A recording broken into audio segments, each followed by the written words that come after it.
Bonjour à tous, c'est Jiba de la chaîne YouTube Magic Live FR et je suis là pour un retour sur le World Magic Cup Championship de 2015 qui s'est passé à la PAX Prime à Seattle ce week-end. Alors qui pouvions-nous retrouver lors de ces championnats du monde 2015? Ben simplement, oui, simplement les 24 meilleurs joueurs au monde en ce moment.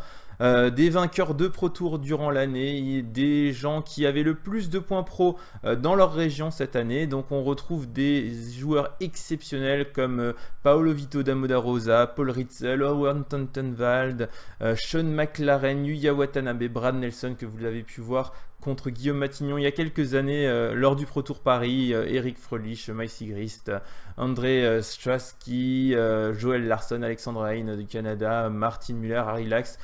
J'en passe, je vous laisse reconnaître tous ces joueurs puisque vous les connaissez normalement tous. Et ils se sont affrontés durant un énorme tournoi. D'abord il y a eu un draft Modern Master 2015, ensuite il y a eu 4 rondes de Modern, puis il y a eu un draft Magic Origins et enfin 4 rondes de Standard. Ça fait un paquet de rondes et ça laisse peu de place à la chance, n'est-ce pas? Enfin, à l'issue de ces 14 rondes, il n'en restait que 4. Alors de gauche à droite, nous avons Sam Black, Owen Turtelwald, Paul Ritzel et Seth Manfield qui sont retrouvés dans des phases finales à partir de la demi-finale, donc pour se battre pour le titre de champion du monde 2015. À l'issue de ce top 4, c'est Seth Manfield qui le gagne après avoir déjà survolé toute la compétition puisqu'il avait fait dans les rondes suisses 13 victoires pour une seule défaite. Je ne sais pas si vous imaginez ce que c'est 13 victoires et une seule défaite quand on joue contre uniquement les meilleurs joueurs au monde. C'était colossal, c'est impressionnant. Il mérite très amplement sa victoire. Et une fois n'est pas coutume, je ne vais pas vous parler de la liste de vainqueurs, puisque c'est un Abzan comme on en voit vraiment beaucoup en ce moment, mais plutôt de la petite innovation, la liste que jouait Samuel Black, qui en fait lui a été proposé par Craig Wescoe et qui a été créé par Justin Heilig, que vous ne connaissez peut-être pas, contrairement à Craig Wescoe qui est très connu pour jouer tout le temps des jeux blancs. Et c'est donc un mono blanc dévotion que vous avez sous les yeux.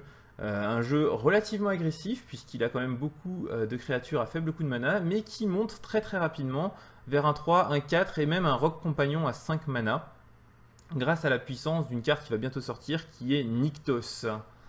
Et donc ce Nykthos reliquaire de Nyx qu'il jouait en x3 lui permettait de se servir de tous ces manas blancs présents dans ses permanents pour utiliser la maîtrise de l'inapparence à son maximum et créer un maximum de jetons manifestation qui lui permettait ensuite de prendre très largement le contrôle de la partie.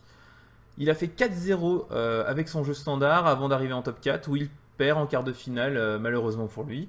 Cela dit, ce jeu risque de faire encore parler de nuit dans les prochains temps puisqu'il est très différent de tout ce qu'on voit en ce moment en standard sur les grands prix et sur les tournois que vous avez à côté de chez vous. Et je vous conseille donc de le tester. Vous retrouverez la liste en entier avec le sideboard sur le site de Wizard, bien entendu, sur le coverage des championnats du monde 2015. Et moi, je vous dis à la prochaine pour une prochaine vidéo.